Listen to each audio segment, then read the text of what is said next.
economista, director del Centro de Estudios para el Comercio Exterior del Siglo XXI, ex subsecretario de Industria y Comercio y ex gerente de la Cámara de Importadores, como lo es el señor Miguel Ponce. Qué alegría estar con vos, Ale, este sábado de la noche. No, el placer, como siempre, es mío. Ahora te quiero preguntar, Miguel, para vos, sí. ¿Qué es lo que dejó Mini Davos y la otra? ¿Qué es lo que no dejó para vos Mini Davos? Excelente pregunta, porque se ha puesto mucho énfasis en lo que, entre comillas, habría, y lo digo incondicional, dejado, y se ha puesto poco énfasis en lo que no dejó. O sea, se ha dado mucha jerarquía en el vaso medio lleno, como se acostumbra a decir, y no se ha tocado el vaso medio vacío, y entonces es importante llevar esto a lo que tiene que ver con la economía real, ¿no es cierto? El Davos, como vos bien lo decías, yo alcanzaba a escuchar, es el foro más importante a nivel mundial que se reúne hace más de 25 años en un lugar paradisíaco de Suiza. Los que hemos participado alguna vez no nos vamos a olvidar nunca más de el ambiente de aislamiento que se logra generar allí, como para que todo el mundo esté permanentemente participando de un evento de esta envergadura. En Argentina esto tenía una posibilidad de mostrarnos en momentos en los cuales habíamos hecho algunos esfuerzos importantes para este retorno de Argentina al mundo, y lo habíamos hecho desde Cancillería por un lado y desde las propias medidas económicas tomadas desde el primer momento, ¿no es cierto?, después del cambio de gobierno, particularmente el levantamiento de los cepos por un lado y el cierre con los holdouts por otro.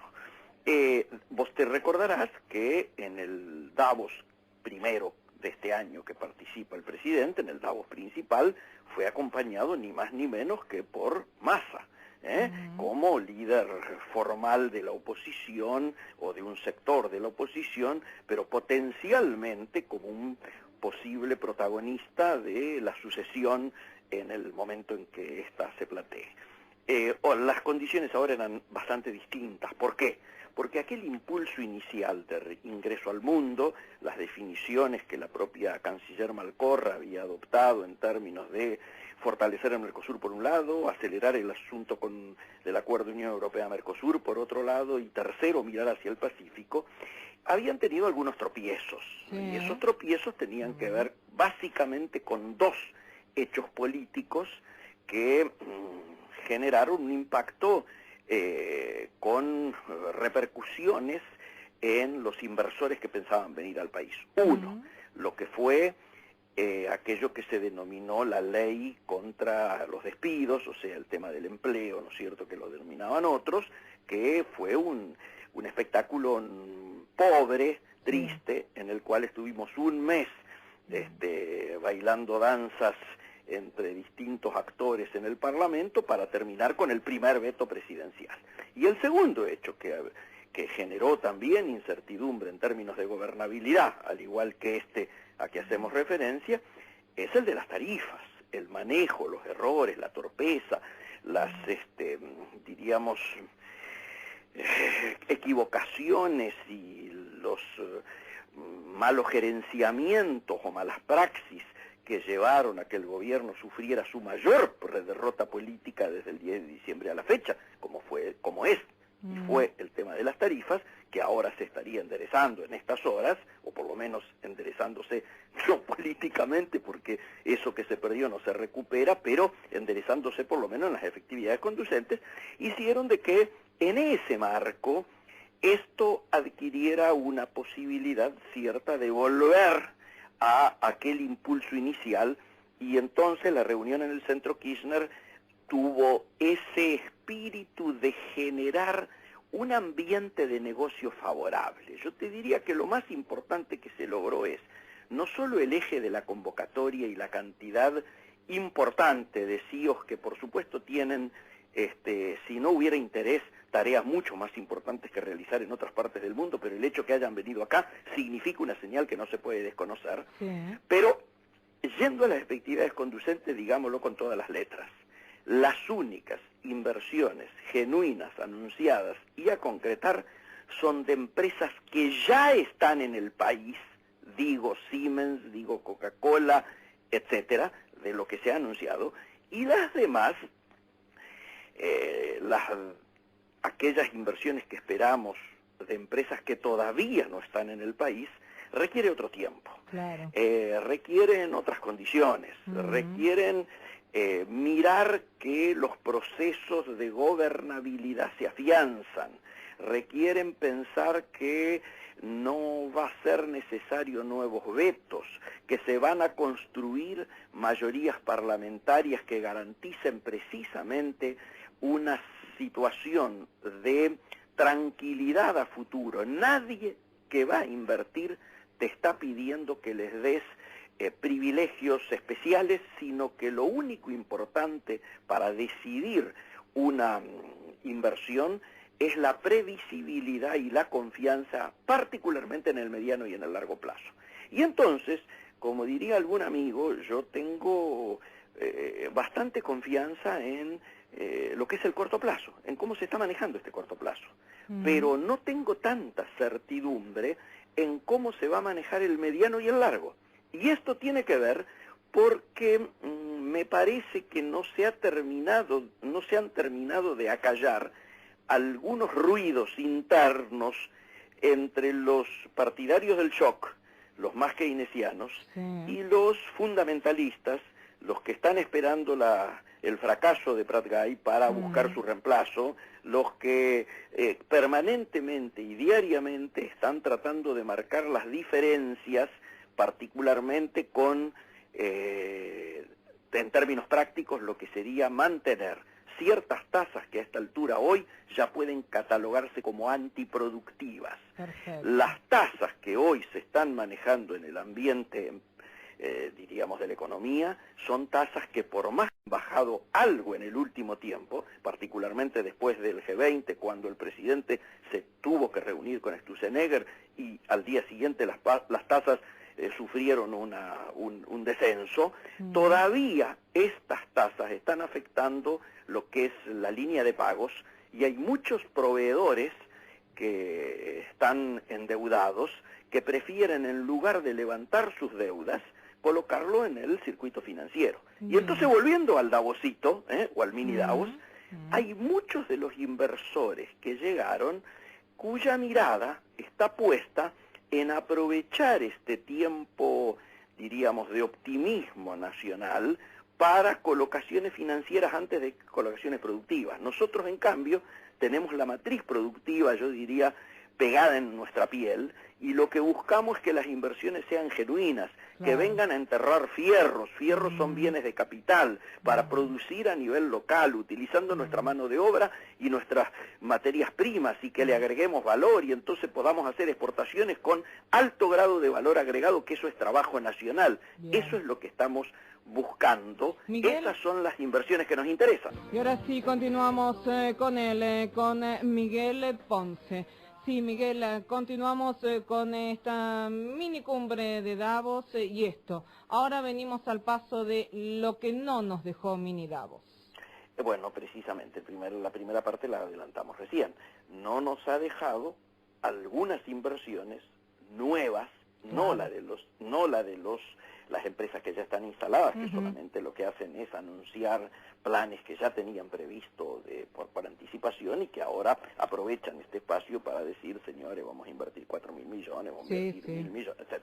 Están faltando las nuevas inversiones. Las nuevas inversiones van a requerir tiempo, las nuevas inversiones tienen que ver con que algunas cuestiones que desde nuestra perspectiva tienen que ver casi con la mala praxis, no ayudan a que estas decisiones puedan ser adoptadas. Por ejemplo, que alguien me explique por qué el mismo ministerio que organizó este mini Davos lleva más de un mes sin reglamentar la ley PYME, que fue sancionada, repito, hace más de un mes, y que es necesario para precisamente generar una situación de mayor bonanza o de menos impacto en el mercado interno y en nuestra cotidianidad económica. El segundo elemento, ¿por qué llevamos 8, 9 meses sin poner en marcha la agenda de la competitividad. Un hecho clave, un hecho esencial. ¿Por qué? Porque de lo que está soslayándose, de alguna manera, y me parece que a esta altura comenzamos la mayoría de los sectores a tener un consenso mucho más fino luego de estos 9 meses, es que aquí nos han planteado una falsa dicotomía. La falsa dicotomía es mercado interno o inversiones. Nosotros venimos diciendo, y en tu programa yo ya lo he repetido hace meses, mercado interno más inversiones.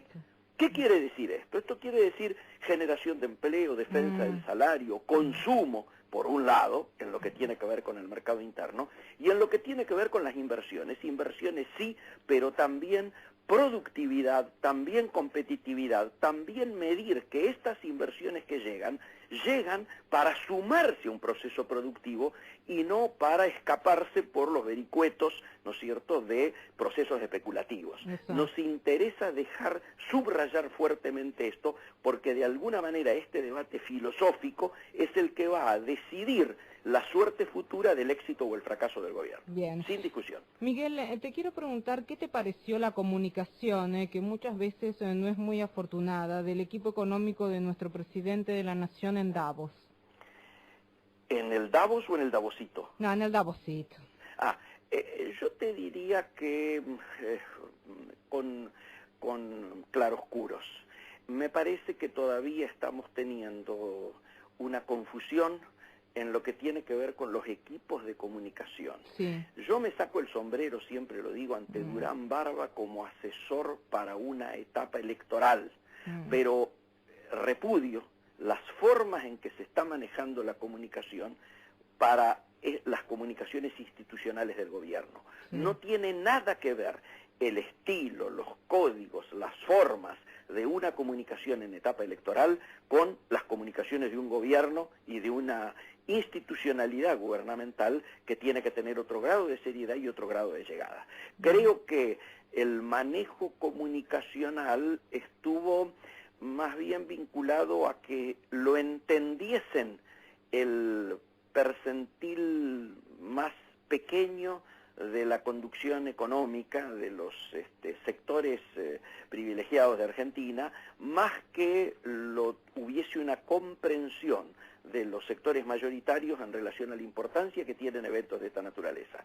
Creo además que el escenario de fondo, el telón de fondo, la discusión de las tarifas, etcétera, era mucho más hegemónico y ellos, me parece, tomaron conciencia de que dijeran lo que dijeran, la gente estaba pensando, como vos bien decías, de qué manera se llega a fin de mes, cuáles son las tarifas que hay que pagar, cuáles son las facturas que me llegan, cómo salgo de esta etapa recesiva que estoy viviendo, de qué manera me encuadro, paradójicamente en un momento en el cual empiezan a haber algunas señales de recuperación.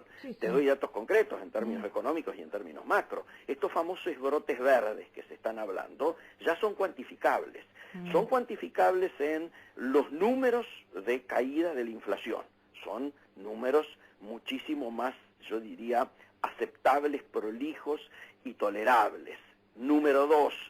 Sí, pero discúlpame, Miguel, eso es verdad y está muy bien que se tenga una estadística como corresponde y no lo que ocurría en el gobierno anterior. Pero ahora, esta estadística que nos da este porcentaje de inflación, que me disculpe, pero no tiene un correlato con lo que ocurre en los supermercados, con lo que nos ocurre a los ciudadanos en general cuando vamos a querer hacer compras, en donde todas las semanas hay aumentos, en donde vos querés tomar un café y hay aumentos, y esto ha tenido mucho que ver con que todavía no hubo el pago de las tarifas, ni el aumento de las tarifas, porque si no, la inflación sería de otra manera. Desde ya. Digamos, yo te diría que hay dos motivos que hicieron que los números dieran a la baja. Uno, la actitud, la intervención de la Corte retrotrayendo, ¿no es cierto?, las tarifas al 1 de marzo. Y el segundo elemento, el enfriamiento del mercado y la recesión. Exacto. Si los supermercados no venden y tienen que estar largando cada vez más ofertas, cada vez más combos que permitan en definitiva bajar los precios unitarios, y bueno, es que evidentemente algo está pasando que hace que este conjunto se termine reflejando numéricamente. Pero ahora, los dos estos motivos por los cuales da un descenso de la inflación no terminan siendo altamente positivos para la clase baja ni para la clase media baja. La clase alta le puede interesar muchísimo al mini Davos y me parece importante que lleguen inversiones y me parece importante que nuestro país se abra al mundo y me parece importante que se vaya tanto a China como a Estados Unidos y eso lo valoro muchísimo como valoro muchas cuestiones del presidente de la Nación. Ahora, el jubilado que a mí me está escuchando no llega a fin de mes, la clase baja no llega a fin de mes, la clase media, media baja está más baja y si uno quiere un alquiler, alquilar una casa porque tiene que vender o porque tiene que hacer otra cuestión, los alquileres están por las nubes. Absolutamente, total acuerdo. Por eso se supone, deseamos, esperamos que la balanza social comience a equilibrarse. Los primeros números de estos brotes verdes a que hacíamos referencia tienen que ver con esto que vos te referías recién, tienen que ver también con el récord de venta de pick-ups y de motos que son muy utilizadas en las zonas rurales, tienen que ver con la mejora que obviamente han tenido los sectores vinculados al campo, ¿no es cierto? Ahora, como vos bien decís, falta la otra pata, la pata social, que es la que de alguna manera está en deuda el actual gobierno. El actual gobierno tiene que poner el énfasis ahora en ver cómo rápidamente equilibra la balanza social y por eso yo hacía referencia a que es necesario volver a la recuperación del mercado interno y no solo pensar en inversiones. Exacto. Sumar el mercado interno implica generar trabajo, recuperar el salario y generar nuevos puestos de trabajo para que precisamente el consumo nacional genere una situación que hasta indirectamente va a ayudar a las propias inversiones, porque nadie viene a invertir en un país donde su mercado interno se achica o donde la capacidad de consumo de sus habitantes decae permanentemente, sino todo lo contrario, se viene a invertir cuando además de servirme para proveer a la región, proveo al mercado local. Entonces, no hay que plantear falsos antagonismos. Digo, mercado interno e inversiones es un falso antagonismo. Tenemos que volver a plantear este tema de la creación de empleo, de la recuperación del salario, y por eso nadie tiene que ponerse nervioso cuando se habla de reabrir las paritarias. A mí me resultó, y esto tiene que ver con el manejo de la comunicación a que vos hacías referencia, me resultó muy chocante que si hablamos de que hay paritarias libres, el gobierno diga que no se van a abrir las paritarias. Al contrario, si los empleadores y los empleados resuelven que hay que reabrir las paritarias porque objetivamente el salario ha quedado deteriorado en aproximadamente un 10% en términos reales, y señores, estas son las reglas de juego, o no tenemos paritarias libres, o no nos llenamos la boca diciendo de que estamos orgullosos de que haya un sistema de paritarias libres. Esto es lo que tenemos que respetar y seguramente a partir de ahí empezará un proceso de recuperación del salario real que necesariamente nos lleve a la recuperación del consumo y por lo tanto a que haya un mercado interno que nuevamente vuelva a ser atractivo para no solo quienes viven aquí, sino quienes quieran venir a invertir. Perfecto, como siempre, excelente, maravilloso. Muchísimas gracias, Miguel. Siempre es un placer dialogar contigo. Es un verdadero gusto, con criterio, con puntos de vista. Y cada vez que hablas vos, siempre hay cantidad de llamados en relación a lo que manifestás. Esto te hace un economista diferente. Que tengas una hermosa noche y siempre es un gusto dialogar contigo. Chau, Miguel. Chau, Wale, y siempre a disposición tuya desde ya.